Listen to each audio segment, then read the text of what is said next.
Muy buenos días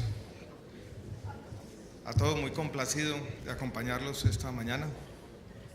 Gracias, Rodrigo, por la invitación. Gracias, Bruce, Leonardo, felicitaciones, y doctor Emilio. Cuarto año consecutivo en este foro. 2 años como observador crítico, ahora como, no sé, protagonista criticado, no sé cómo llamarlo, pero bueno.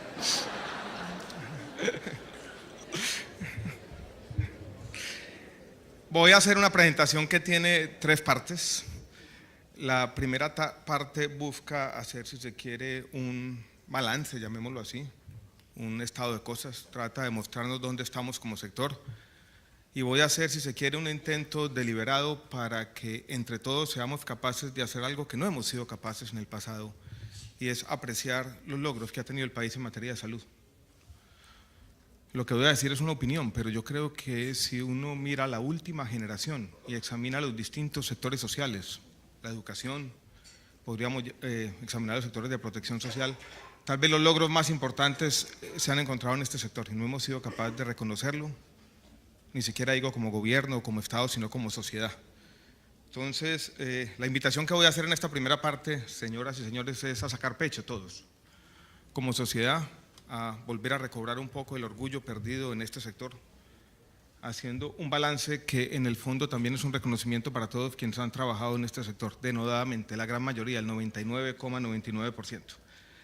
La segunda parte ya es un poco más técnica y voy a reiterar algunos de los comentarios que se han hecho. No conocemos la sentencia todavía de la Corte Constitucional, pero quiero compartir con ustedes algunas reflexiones que son necesariamente preliminares sobre lo que significa también para nuestro sector la ley estatutaria, cómo estamos viendo y también qué vamos a hacer. Doctor Leonardo, vamos a recoger algunas de las cosas que usted planteó y voy a tratar de convencerlos que algunos de los retos que plantea el doctor Leonardo estamos a semanas de cumplirlos con unos desarrollos de la ley estatutaria.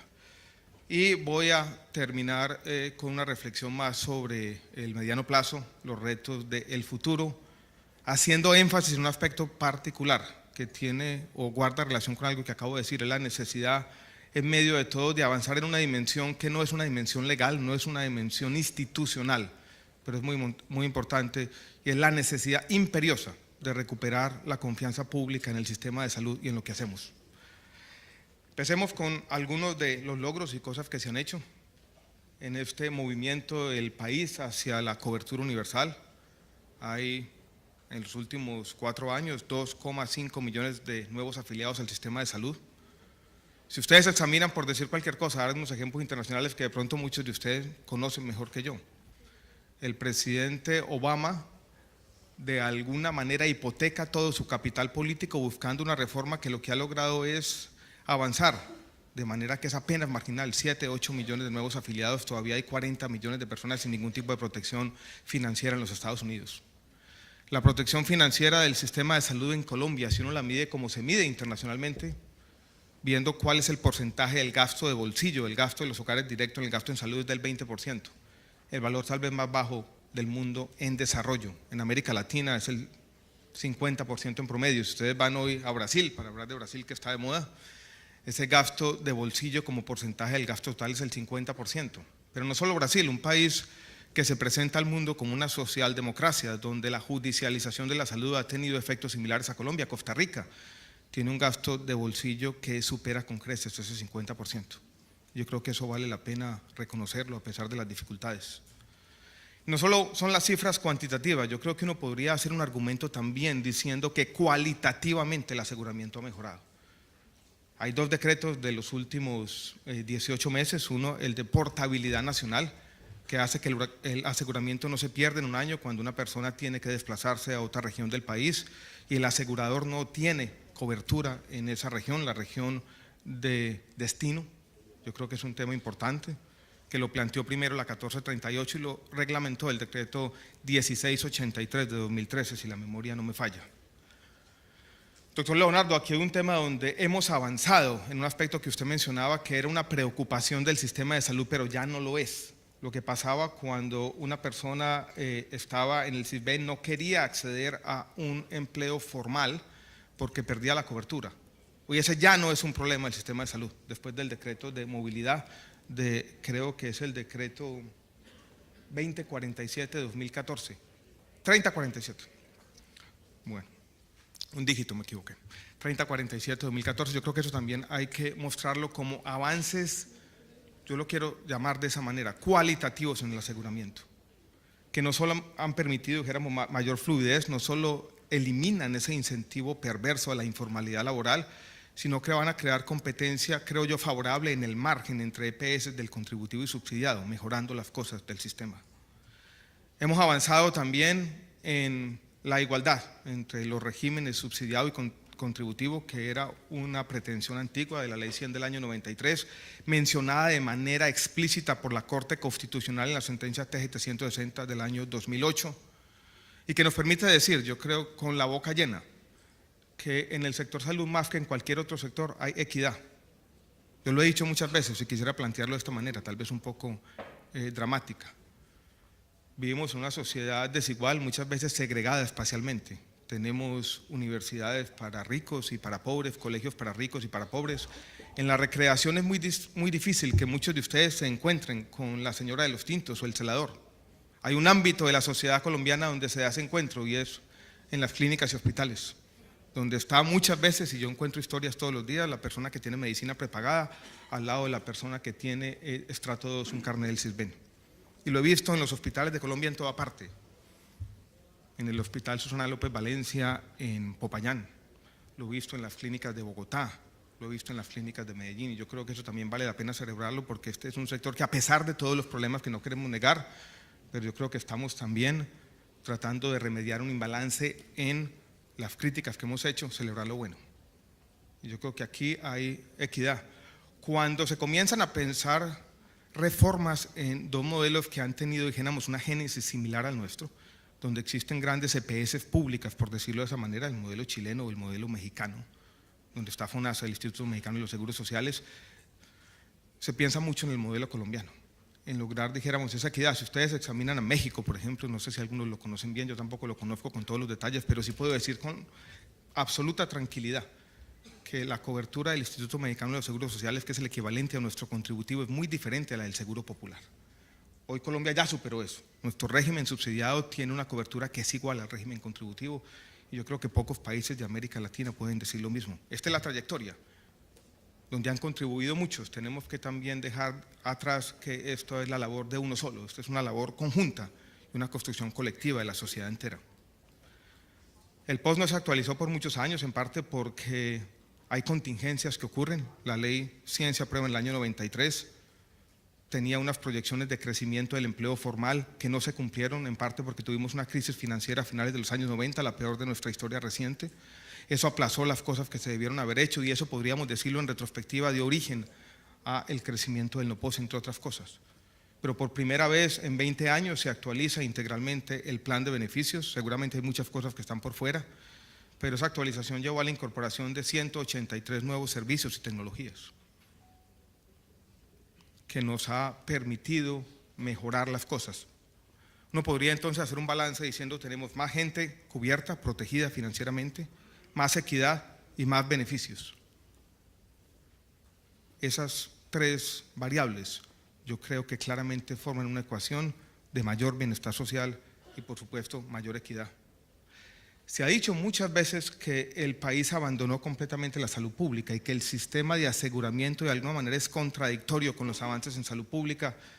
Hay problemas a veces en la promoción y prevención, hay problemas sobre todo de capacidades territoriales en las empresas sociales del Estado, en las secretarías de salud, que no queremos negar de ninguna manera, pero en el país hemos tenido avances importantes en salud pública como resultado en parte de la labor de salubristas, universidades, secretarías de salud y una sociedad comprometida con la salud. Colombia fue el primer país del mundo en eliminar una enfermedad tropical que se había enquistado por allá en un pueblito de la costa pacífica caucana, la oncocercosis o ceguera de los ríos.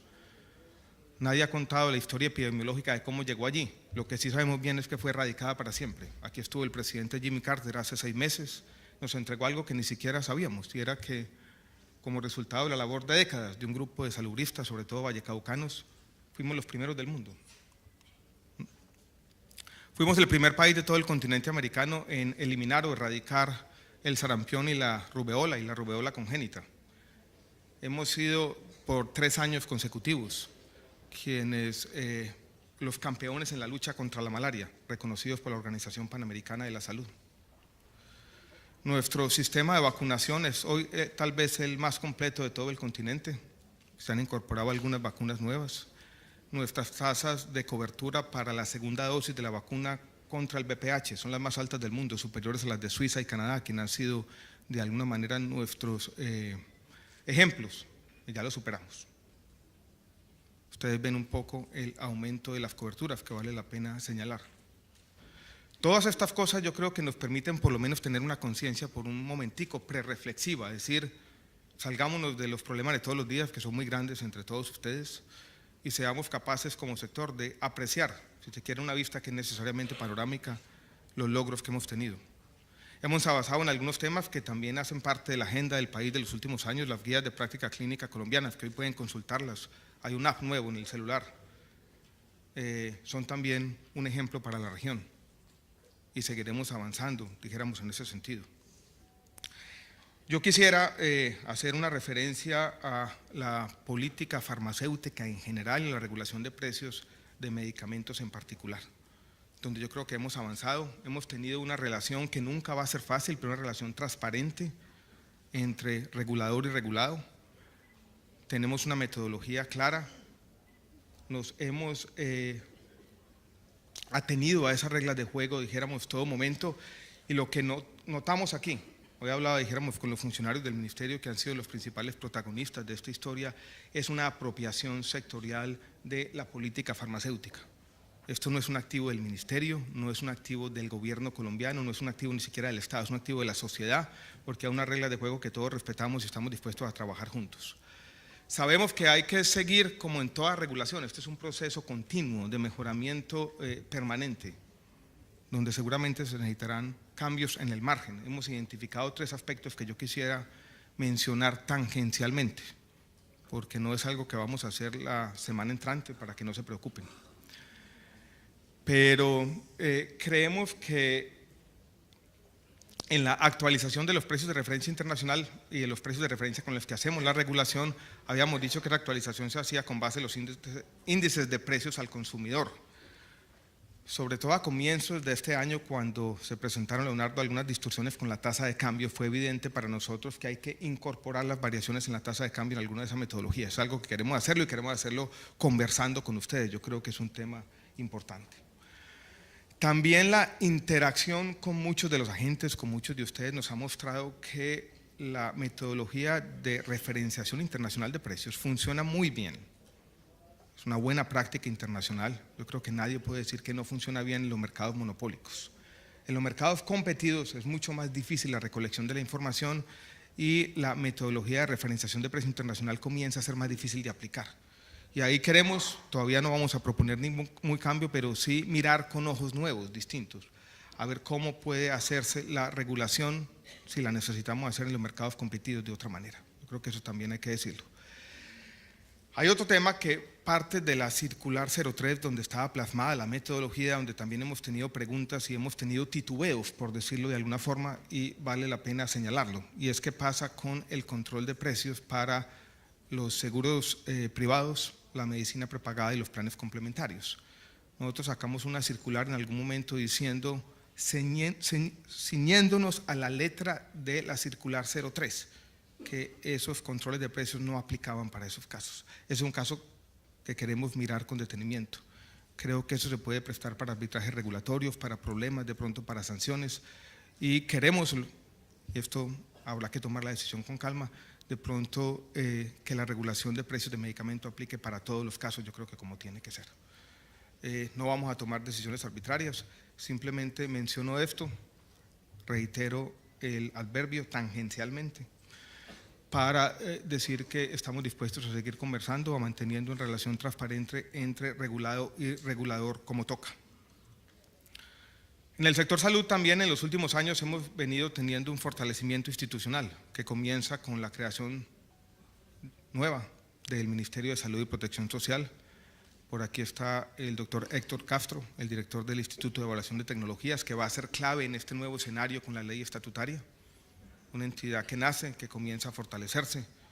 Tenemos una buena noticia reciente: las sociedades científicas van a participar activamente en el consejo del Instituto de Evaluación de Tecnologías. Tenemos un nuevo sistema de información. Si alguno de ustedes no lo conocen, hoy o mañana en el intermedio de alguno de los partidos pueden entrar a cifpro.gov.com y van a encontrar información actualizada en línea de muchos de los indicadores del sector y van a poder desfrestar algunos con algunos datos interesantes. Aquí está la doctora Blanca Elvira, que ha sido protagonista de la reestructuración del INVIMA. También se reestructuró el Instituto Nacional de Salud, también se reestructuró la Superintendencia Nacional de Salud, que va a tener por primera vez en su historia oficinas regionales para acompañar a las Secretarías de Salud en una labor muy difícil, porque claramente las responsabilidades de vigilancia y control superan o desbordan lo que puede hacer una superintendencia en Bogotá. Y sobre todo, y lo digo con orgullo, hemos venido consolidando en el Ministerio de Salud un equipo de trabajo excelente. Aquí están algunos de los protagonistas, los 2 viceministros, las personas que nos han venido acompañando en toda la política farmacéutica. Y el ministerio, yo creo que hoy tiene entre los ministerios del país un equipo técnico excepcional. Y yo creo que eso también vale la pena reconocerlo, el trabajo denodado de mucha gente, de muchas horas, y compromiso, dedicación, honestidad, capacidad. La verdad es un orgullo trabajar con la gente que me ha tocado trabajar en el ministerio. En los temas de sostenibilidad hemos venido trabajando. Es un tema, Leonardo, difícil, pero yo quisiera decir lo siguiente. En algún momento pasaron cosas en el sector. Todas las crisis financieras, si uno se remonta a las causas primigenias, yo creo que se originan en problemas del Estado, en problemas que tienen, dijéramos, una doble causa. Son problemas del Estado por exceso o por defecto. Y aquí tuvimos problemas de regulación o de falta de regulación, para decirlo más claramente, y problemas también de un crecimiento excesivo sin la sostenibilidad o la planeación fiscal del caso. Entonces nos fueron acumulando unas deudas en el tiempo. Y los patrimonios de las empresas aseguradoras comenzaron también a deteriorarse. Una cosa que hubo que reconocer muy temprano para empezar a diseñar soluciones para este problema es que los recursos corrientes del sistema de la UPC iban a ser insuficientes para resolver el problema. Y todo problema financiero se resuelve de 2 maneras y tiene 2 elementos en la receta para resolverlo. Uno es el tiempo, y cualquier crisis financiera necesita tiempo. Alguno dirá, ese ministro allá muy tranquilo, pidiendo a nosotros paciencia cuando no nos pagan. Ninguna crisis financiera se resuelve en 6 meses o en 1 año. Y si uno trata de resolverla muy rápidamente, lo que hace es que revela el problema y ahonda la crisis. La crisis que tuvo Colombia, en estos días hablaba con Alejandro Figueroa, el presidente del Banco de Bogotá, y nos decía, mire, en los años 80 nosotros no necesitamos ningún salvamento. Lo que compramos fue paciencia colectiva para que con el tiempo se fueran resolviendo los problemas de las deudas y de los patrimonios que se habían deteriorado en el sector financiero. Una variable es tiempo. La otra variable son recursos adicionales que se necesitan para ir cancelando esas deudas. ¿Qué fue lo que se hizo en el ministerio? Encontrar esos recursos adicionales. ¿Dónde estaban? En varias fuentes. Como había unas deudas que se habían acumulado de las entidades territoriales con las EPS, sobre todo el subsidiado, y más abajo, aguas abajo en la cadena, con los hospitales, sobre todo los hospitales públicos y los hospitales públicos con proveedores, algunos de ustedes. Lo que vimos fue que había formas de encontrar recursos de las entidades territoriales donde estaban, en los excedentes de las cuentas maestras del régimen subsidiado. Algunos tenían regalías y algunos tenían, dijéramos, otras fuentes. Y es encontrar con esas fuentes, empezar a hacer el trabajo de cancelar algunas de esas deudas. Y se ha avanzado bastante, todavía falta algo, pero esa fue una primera labor importante. La otra, la labor, dijéramos, muy difícil. Hace 2 años la principal conversación del ministerio, una cosa casi absurda para un ministro de salud, era una taxonomía de las glosas.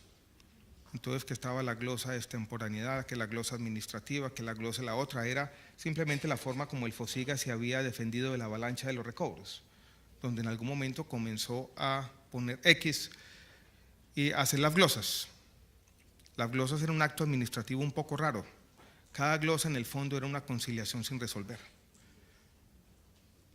¿Dónde estaban los recursos para pagar por esas deudas que había acumulado el FOSIGA con el resto del sector? Pues en el mismo FOSIGA ya había unos excedentes. Y doctor Leonardo, cuando usted dice que los recobros, dijéramos, no han disminuido, es porque están pasando 2 cosas, y esto es muy importante que empezamos a distinguir una cosa de la otra. Una son los recobros corrientes. Otra es simplemente las glosas del pasado que comienzan a radicarse nuevamente ante el FOSIGA para resolver esas obligaciones. Y por eso es que en la contabilidad uno tiene que ser capaz de discernir una cosa de la otra. Una es lo que está pasando día a día. Otra es que estamos resolviendo los problemas del pasado y por eso uno observa cuando mira los datos, por eso es muy importante distinguirlo por fecha, que aumentan, pero aumentan es porque estamos pagando lo que habíamos dejado de pagar en el pasado. Yo creo que eso es bueno tenerlo en cuenta. Entonces se pagan con los excedentes de FOSIGA, las deudas que se tenían con las EPS del contributivo y se pagan con los recursos territoriales, algunas de las deudas. Y hemos seguido, dijéramos, en esa labor de recuperación, mientras que las mismas EPS comienzan a tener excedentes para cubrir las obligaciones. Al mismo tiempo, yo creo que el giro directo nos ha ayudado también a mejorar el flujo de recursos. Yo sobre el giro directo he cambiado de opinión. El giro directo se concibió inicialmente como una solución transitoria a un problema también transitorio de flujo de recursos. Yo hoy veo el giro directo como una solución permanente para hacer compatible el sistema de aseguramiento con la red pública de hospitales. Si se quiere, para decirlo de manera tal vez un poco teórica, para hacer compatible un sistema de demanda con el financiamiento oportuno de la oferta pública. Y yo creo que esa es una de esas innovaciones que surgió de los técnicos del ministerio, que se hizo en el debate público, excesivamente pragmática, uno de esos remiendos que funcionan y se van mejorando con el tiempo. Y el giro directo hoy ha sido, dijéramos, una salvación para muchos de los prestadores. La misma ley 1608 nos permitió otro instrumento para ir resolviendo con más agilidad esas deudas de las EPS, que es el instrumento de compra de cartera, que también ustedes lo han utilizado y ha sido, dijéramos, un instrumento más reciente, lo estamos usando desde noviembre, diciembre del año pasado. Hemos pagado con compra de cartera 500.000 millones de pesos e hemos inyectado recursos importantes. Las cuentas a veces no son fáciles, Leonardo, es difícil decir, dijéramos, qué ha pasado con las deudas, la clasificación de esas deudas entre deudas, dijéramos, de difícil cobro, deudas corrientes, problemáticas, no es fácil. Pero yo podría decir, no sé si ustedes están todos de acuerdo, eso va a ser parte de la discusión, que la situación ha mejorado, y ha mejorado ostensiblemente. No se ha resuelto plenamente, pero todo este conjunto de medidas que yo no quiero describir exhaustivamente, no quiero aburrirlos, yo creo que han estado diseñadas. Aquí hemos tenido método y voluntad para ir resolviendo un problema muy difícil, casi una quiebra sectorial, y yo creo que uno comienza ya a ver los resultados. ¿Qué necesitamos? Seguir por el mismo camino y traer aquí la variable tiempo e ir recuperando toda la confianza, que también es importante para ir saliendo de la crisis financiera. En medio de todos estos logros viene la ley estatutaria. A mí me parece interesante conceptualizarla de esta manera. Si entendemos las instituciones como reglas de juego, uno podría decir que en el sistema de salud desde hace aproximadamente 10, 15 años teníamos dos fuentes distintas de reglas de juego, dos desarrollos institucionales que discurrían por rutas paralelas. Una era las diferentes normas, que las resumió muy bien el doctor Jairo Humberto esta mañana, y otra la jurisprudencia de la Corte. Y las leyes no se encontraban muchas veces con esa jurisprudencia de la Corte. Lo que hace la ley estatutaria es decir, la legislación tiene que hacerse compatible con esa jurisprudencia de la Corte Constitucional y trae esa jurisprudencia a la ley y después le dice a la Corte Constitucional, mire, este fue un esfuerzo entre Ejecutivo y Legislativo de incorporar la legislación o la jurisprudencia en la legislación. ¿Usted qué opina?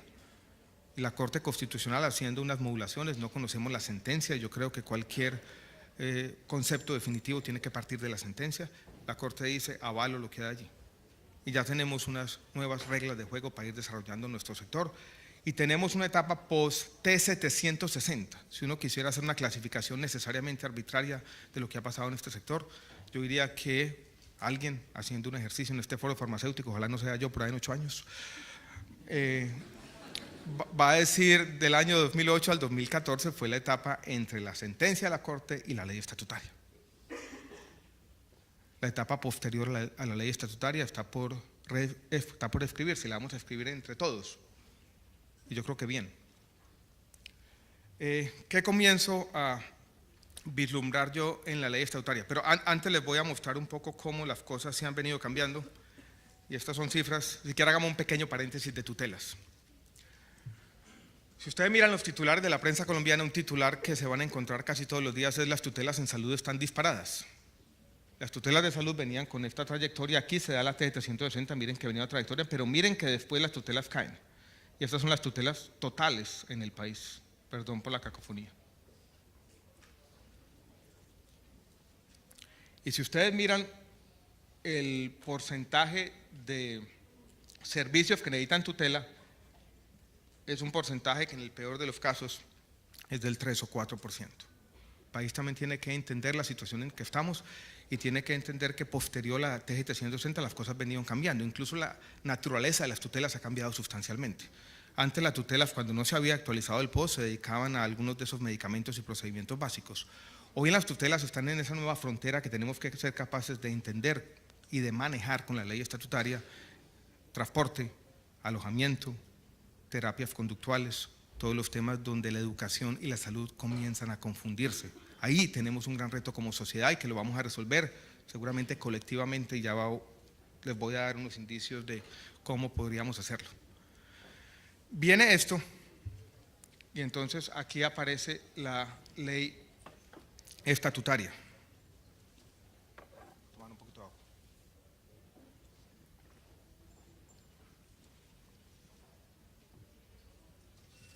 ¿Qué hace la ley estatutaria?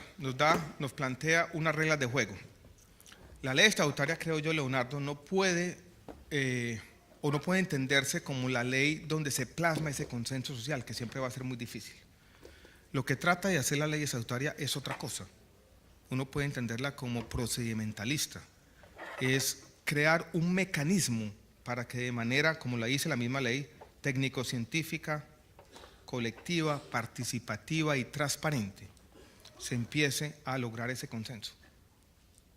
Porque no estamos hablando de un plan infinito, estamos hablando tal vez de un movimiento hacia un plan que está definido de otra manera, tal vez implícita, o mucho más implícito que explícito, con un mecanismo. ¿Qué es lo que dice la ley? Que el ministerio va a tener 2 años para definir ese mecanismo técnico-científico de carácter público, colectivo, participativo y transparente. Allí hay un primer reto grandísimo para el ministerio y para la sociedad. Las decisiones que se tomen, sobre todo en un tema tan sensible, donde está involucrado un derecho fundamental, tienen que ser decisiones legítimas. Si estas decisiones no se hacen con legitimidad, la ley estatutaria no va a servir. Entonces yo creo que aquí, dijéramos, hay un reto muy importante. Seguramente la definición de los beneficios va a cambiar un poco, no conocemos la sentencia de la Corte, y lo que yo podría anticipar es que la definición de pronto va a estar como lo hicimos en la última ampliación del plan obligatorio de salud, tendiendo más hacia un plan implícito que hacia un plan explícito. Y eso impone responsabilidades a la sociedad. Eso nos dice a todos que vamos a tener que trabajar legítimamente en el uso racional de medicamentos, que vamos a tener que tomarnos en serio las guías de práctica clínica, que la autorregulación, aquí está el doctor Carlos Francisco, que es uno de los temas que menciona de manera clara, la ley estatutaria tiene que ser una realidad, que los modelos de atención en los que hemos trabajado, que mencionaba el doctor Leonardo y donde Fernando Ruiz ha trabajado denodadamente, tienen que hacer parte de ese nuevo modelo bajo la ley estatutaria, y que tenemos que trabajar todos en transparencia. No es una lista exhaustiva, pero lo que estoy diciendo es que estas nuevas reglas de juego más garantistas imponen retos, y retos para todos, y retos que no solamente son legales. Yo creo que tenemos que empezar a crear conciencia entre todos, entre los médicos, entre la industria, entre los pagadores y los prestadores, de que la sostenibilidad y el derecho tienen que hacerse compatibles. La ley estatutaria también hace algo que institucionalmente enfatiza algo que dije hace un rato y que es uno de los motivos de celebración, creo, en este foro, y es la apropiación de la política farmacéutica.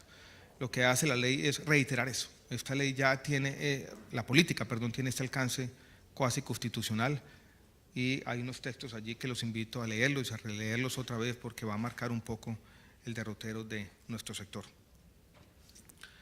¿Qué viene para los próximos 2 meses? Las crisis financieras son complejas y generalmente uno tiene que hacer 2 cosas, doctor Leonardo. Como va a haber, dijéramos, un tema de recuperación y seguramente va a haber recursos adicionales para, no digamos salvamento, pero sí para ayudar a este fortalecimiento patrimonial y para ayudar, por ejemplo, a los hospitales que tienen deudas o cartera mejor con las EPS liquidadas, tenemos que decir que esto no vuelve a pasar.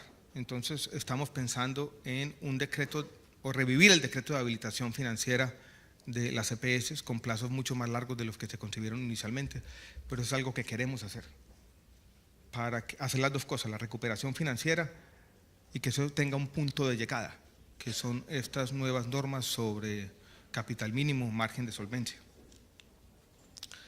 El decreto de zonas dispersas, usted lo mencionó como uno de los retos.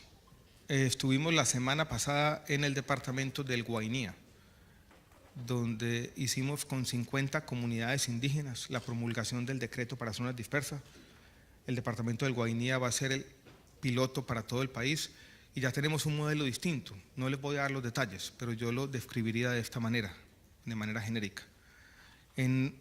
Para estas zonas dispersas, alejadas, lo que pasó es que esas zonas se tuvieron que adaptar al modelo de aseguramiento. Lo que estamos haciendo es lo contrario, que el modelo de aseguramiento se adapte a esas regiones y construir el modelo de abajo hacia arriba, del modelo de atención, que necesariamente necesita atención primaria en salud, dotación de unos puestos de salud, de unos centros de salud, capacitación del personal, un enfoque que va a tener que ser en muchas de estas regiones del país intercultural. Este modelo ya está diseñado, ya existe el decreto. Allí estuvimos con la gobernadora de San Andrés, el gobernador del Bichada, de Baupés, estaba también del norte de Santander porque está interesado en la zona del Catatumbo aplicarlo. Entonces hemos dado también un paso a tener un modelo distinto para esas partes del país que son distintas. Yo creo que uno podría hacer en retrospectiva, donde todo es más fácil.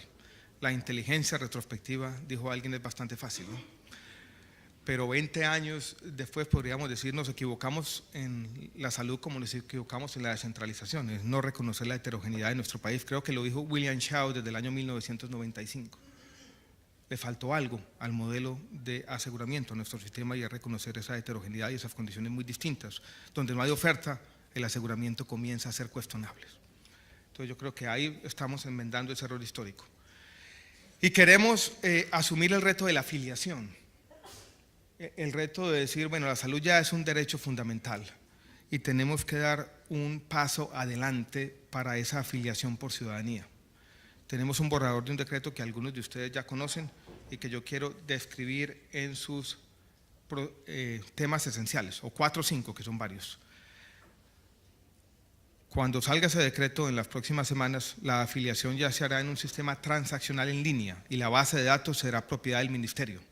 Estamos trabajando en las dos cosas, en preparar la base de datos y en las normas. Hoy en día podríamos decirlo, hay algo que no funciona bien en nuestro sistema y es la tan mencionada competencia estructurada, porque los traslados son muy difíciles. Necesitan autorizaciones en los dos lugares, destino y origen. Queremos que esos traslados se hagan hoy de manera mucho más expedita en ese decreto. Queremos una nueva redefinición del núcleo familiar de esta manera para que se incluyan los nietos de dependientes y menores discapacitados. Y mencionamos estos temas porque son o han sido resultado de jurisprudencia copiosa de la Corte Constitucional y tenemos que adaptar nuestras normas de afiliación a esa jurisprudencia si queremos tomarnos en serio como nos toca la ley estatutaria en salud. Hoy en día hay una distinción antipática que viene de la Ley 100 del año 93.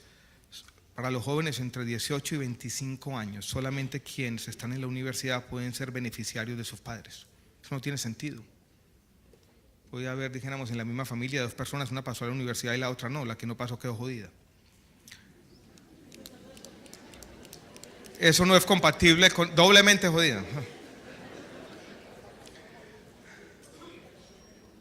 ¿Qué pasa cuando tuvimos este tema de la cobertura universal? Néstor Álvarez de los pacientes siempre nos traía una pregunta y nos decía, ministro, no diga que hay cobertura universal. Usted está mintiendo al país. Y está mintiendo porque ¿qué pasa? Hay una persona desempleada en el régimen contributivo, pierde el empleo, no es SISBEN 1 y 2, no puede por movilidad irse hacia el régimen subsidiado, la persona queda desprotegida. Ahí tenemos uno de los grandes retos. ¿Qué vamos a hacer en el decreto? Vamos a empezar a hacer una distinción entre esa mora y la afiliación. La persona va a estar afiliada al sistema. La única forma de desafiliarse es con la muerte, inevitable. Y aquí, dijéramos, hay un reto grande para el Estado porque se reconoce la UPC al asegurador. La persona sigue afiliada, así esté desempleada, y se acumulan unas deudas y cuando la persona vuelva a conseguir el trabajo, pues tiene que pagar lo que dejó de pagar por el momento que estuvo desempleado. Va a ser difícil, tenemos que afinar, dijéramos, algunos tiempos, pero si no hacemos algo así, yo sé que es difícil y hay un reto sobre todo de cobranza, pero si no hacemos algo así no vamos a poder nunca tener cobertura universal.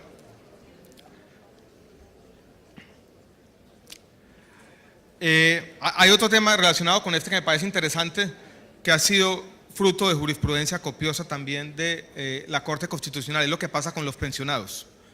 Hay una persona que está esperando el reconocimiento de su pensión y tarda un año y medio. ¿Qué pasa con la salud de esta persona? ¿Ya no está trabajando? ¿Qué le pasa? La única forma es que le dicen cotice como independiente. Y tiene que cotizar como independiente un año y medio, y cuando tiene la pensión, fuera de eso, le clavan todo el tiempo que cotizó como independiente en la diferencia. Eso también lo queremos cambiar para hacer compatibles esas nuevas normas de afiliación. Lo vamos a hacer como toca, discutiéndolo con ustedes, tratando de encontrar ese equilibrio entre la sostenibilidad del sistema y la salud como derecho, que de manera genérica es el gran reto del sector. Problemas pendientes. Yo no quisiera hacer una lista exhaustiva. Todavía tenemos problemas financieros, la calidad y la oportunidad, los problemas de los hospitales públicos de mucha naturaleza, las disparidades regionales, pero quisiera, ya me está acabando el tiempo, ya me acabó, mencionar este problema: la pérdida de confianza pública en nuestro sistema de salud. Esta gráfica, no sé si ustedes la conocen, pero me parece muy interesante. Viene de la última encuesta Gallup, publicada hace un mes aproximadamente, y que de pronto en medio de la coyuntura electoral nadie vio. Ustedes pueden ver aquí en verde el porcentaje de personas que dicen que la situación o las condiciones están mejorando en el sistema de salud. En rojo, las personas que dicen lo contrario, que las cosas están empeorando. Aquí hay una primera distorsión, todo el mundo podrá identificarla como la 2008. TGT 160. Hay una discusión pública en su momento sobre las tutelas, se pierde un poco la confianza pública, la gente tiene una percepción distinta de que las cosas están empeorando, pero mire que hay una recuperación más o menos expedita. ¿Qué pasa aquí? Emergencia social. Eso también genera una pérdida de confianza pública. Miren que lo rojo comienza a superar a lo verde. Y después de la emergencia social, lo rojo siempre está por encima de lo verde. Ahí se perdieron 10, 12 puntos de la confianza en el sistema definida de esta manera. Podríamos afinar esto, pero yo creo que esto refleja una historia real de esa realidad sociológica, podríamos decir, lo que está pasando en la cabeza de los colombianos. Después viene el escándalo de corrupción de los recobros en mayo de 2011, la intervención de Saludcop. Y después vienen un conjunto de historias que se superponen por aquí. Y miren esta brecha, este abismo entre las personas que piensan que las cosas van bien y las personas que opinan lo contrario. Eso sería paradójico con muchas de las cosas que yo he dicho. Esa, éramos paradoja, porque yo creo que aquí hay logros que celebrar, pero hay una pérdida de confianza pública en el sistema. ¿Cómo se explica esa pérdida de la confianza pública? No podría dar muchas explicaciones. Yo creo que hay una medio general. Ustedes conocen esos axiomas de este periodista documentalista americano, T.R. Reid, que dijo alguna vez, la leo, que son buenas: no importa qué tan objetivamente bueno sea el sistema de salud, la gente siempre estará insatisfecha y dirá que es malo. No importa qué tanta plata exista, los prestadores siempre dirán que la plata no alcanza. La última reforma al sistema de salud no hizo absolutamente nada para resolver los problemas existentes. Ese es un problema de todos los sistemas de salud. Es un problema que estamos lidiando con unas expectativas que son muy difíciles de satisfacer. A esa realidad global tenemos que superponerle una realidad local, lo que yo podría llamar el problema latinoamericano. Con el aumento de las clases medias en América Latina, claramente las expectativas de la gente han crecido mucho más rápido que las capacidades fiscales e institucionales del Estado. Lo estamos viendo en Brasil, lo estamos viendo en Colombia, lo estamos viendo en Chile, donde la presidenta Bachelet presenta una nueva reforma que había vendido en campaña como la maravilla, y allá hasta están en la calle los estudiantes protestando otra vez porque todo tiene que ser gratis para todos y ya. Y esa realidad también la tenemos allí. Y hay algo de esto de aquí, pero esas dos explicaciones no son suficientes. Yo creo que aquí ha pasado otra cosa, y es que todos empezamos a girar en contra de un bien público, que es la confianza en el sistema. Cuando los gobiernos comienzan a verse acorralados por un escándalo de corrupción, salen y hacen algo que el doctor Bruce señalaba, de pronto tener un discurso que no distingue entre los casos particulares, las excepciones y la generalidad del sistema. Y presentan los casos particulares como si resumieran la esencia de lo que está pasando en el sistema. Pero también hay desde el lado del sector privado, y lo he vivido yo muchas veces, cuando hay una decisión, por ejemplo, que nos gusta en un particular oficina pública, dicen, y de pronto hay corrupción. Yo creo que entre todos tenemos que empezar a darnos cuenta que aquí hay una externalidad, que aquí hay un bien público, que tenemos que ser capaces de voltear esta historia, porque esto no es solamente una realidad sociológica, esto tiene consecuencias. Y si la confianza pública sigue así, perdida, lo que vamos a tener es incertidumbre. Y va a haber esfuerzos permanentes por cambiar las reglas de juego y por cambiarlas de manera definitiva. La estabilidad que ustedes reclaman comienza a ser incompatible con esta pérdida de la confianza pública.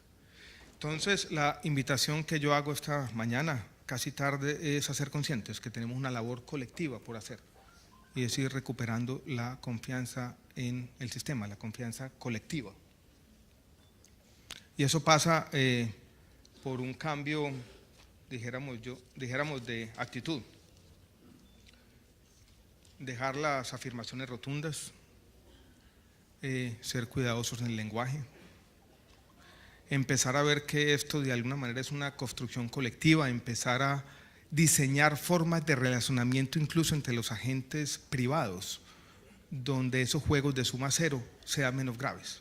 Por ejemplo, los mecanismos de pago entre pagadores o aseguradores y prestadores tienen que ser diferentes. Un sistema de aseguramiento basado simplemente en la facturación por evento termina desgastando a los agentes de una manera que se vuelve imposible.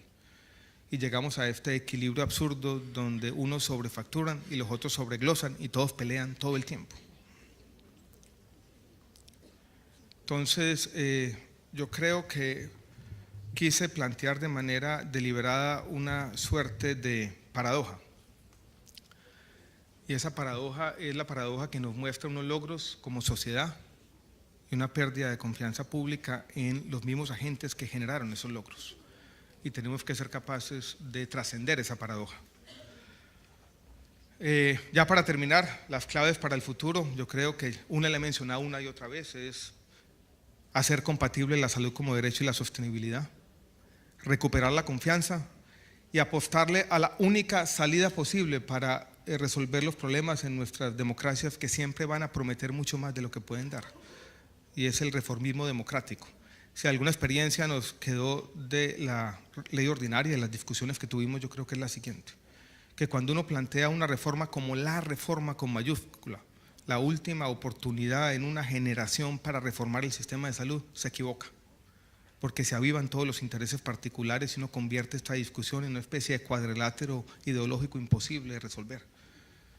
Yo creo que la única forma de ir mejorando las cosas es soluciones concretas para problemas concretos, ir peldaño tras peldaño, recorriendo el camino hacia tener un mejor sistema de salud. Hay muchas dimensiones mejorables, pero hay una frase que me gusta, que me la enseñó un Juan José, ¿dónde está Juan José?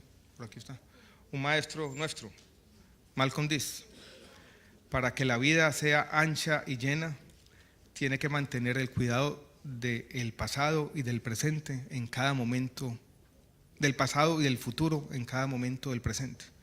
Tenemos que ser capaces de cuidar el futuro, pero para cuidar el futuro tenemos que ser capaces de entender que aquí también tenemos un pasado, que no todo ha sido catástrofe, y tenemos, esa es la invitación que hice al comienzo y que vuelvo reitero, ser capaces de sacar pecho y entre todos recuperar la confianza. Muchas gracias.